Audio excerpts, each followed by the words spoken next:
Kerry. We talk often, and this is something I've been quite, I've been put into our list, but I'm finally going to get around to talk about it with you. Affluent neglect. Yeah.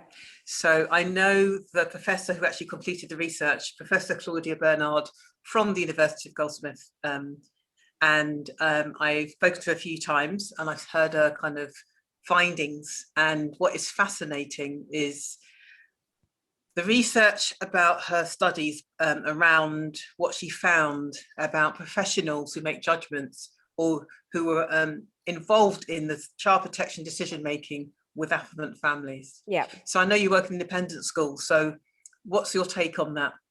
I think that sometimes people always say, oh, independent schools, you haven't got any safeguarding issues. So they get a bit shocked when you say, oh, actually, there are a few. I mean, you obviously don't want to talk about pupils behind their back. So you don't want to talk about cases. You don't go, well, actually, and you don't want to list it. So I think people are shocked that independent schools do have safeguarding issues. I think that the problem is obviously I don't want to use the phrase we pay your wages, but that is sitting in, yeah, that's sitting there sometimes, isn't it? You do have that whole idea. And also sometimes you're dealing with very, very clever manipulating people, especially if they're in a grooming situation, domestic abuse situation. They've learnt to groom and hoodwink and make you feel and question. And so sometimes the complaints procedure is very quickly referred to. But then other times it's not, and you can't generalize. There's many times, and it can get confusing. And sometimes I do maybe do a referral, and someone will say, "Well, why haven't you started this referral earlier?" And you do sit there going, "Why didn't I start it earlier?" And I think that's challenging.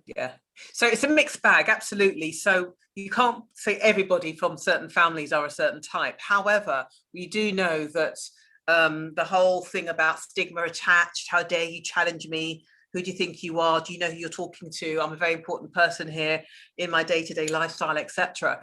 So I've had that experience from working for some of the boroughs where every borough you've got the donut where you've got, your families who live at the edges of, to the ones who choose to send their children to private school, private hospitals, etc.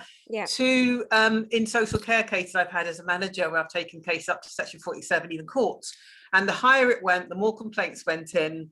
And the more complaints that went in, the more paperwork there is, and the more personal it gets. I can tell you that now, and it's interesting. On reflection, the first time I experienced this was in 1997. I qualified in 96, and it was actually an author or a journalist. I can't remember at the time, but but it was a person at the time who was very, very well off in that sense. How dare you kind of ever accuse me of being horrible to my daughter? And the child was eventually taken into care, by the way. That's how horrific it was. But during that, paperwork was just churning out. It got very personal in the sense of whatever it meant, which was completely irrelevant, wasn't true at all.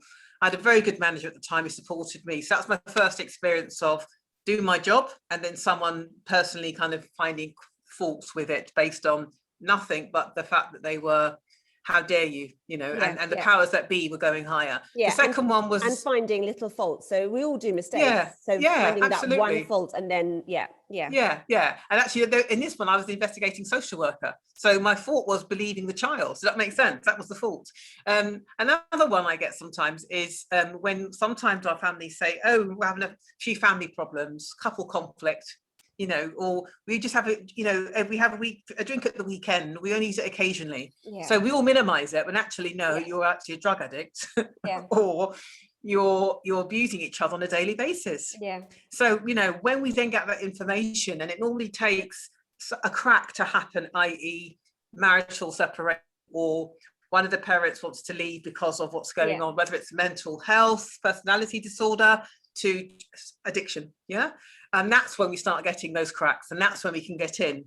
And as you know, in section 17, we do need consent from at least a parent. So that's when it creeps up, and then that's when we get the section 47s again, with the sense of hence we inform them.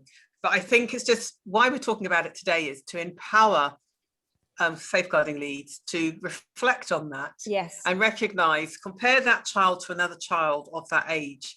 Take away the occupation of the family, take away what you know about the family, but see the child on their own. Yeah. And remember, the welfare of the child is paramount. So no matter what the parent says, we've got a duty of care to support that child. Yeah. So if they are going to a private counsellor or private clinic, yes, if you haven't got key information to support that child in your setting, how can you keep them safe? You're smiling there. I think that was quite personal to you, isn't it? I think that the private counsellor is one of those ones that I think is really challenging. Trying to get information, and you're really worried about the child. You want to do a CAMH referral, and you want to do everything, and you're sitting there and saying, can I have the name of the counsellor? And you don't even get that bit of the information. You're saying, I'm not going to phone them. I promise you I won't phone them. I know that they won't give me information, but can I have their name? And no. And it's so hard. And that's where you have to put your foot down to say, well, if it's about your child's, because under your policy, you do say you've got to promote and safeguard the child's, welfare. Yeah. And you can't safeguard that child's welfare if you haven't got all the information, if that makes any sense. No. So it's really important that when you're selling it to the parent, they have to appreciate, unfortunately, until we've got the strategies in place, you can't keep your child safe. Yeah.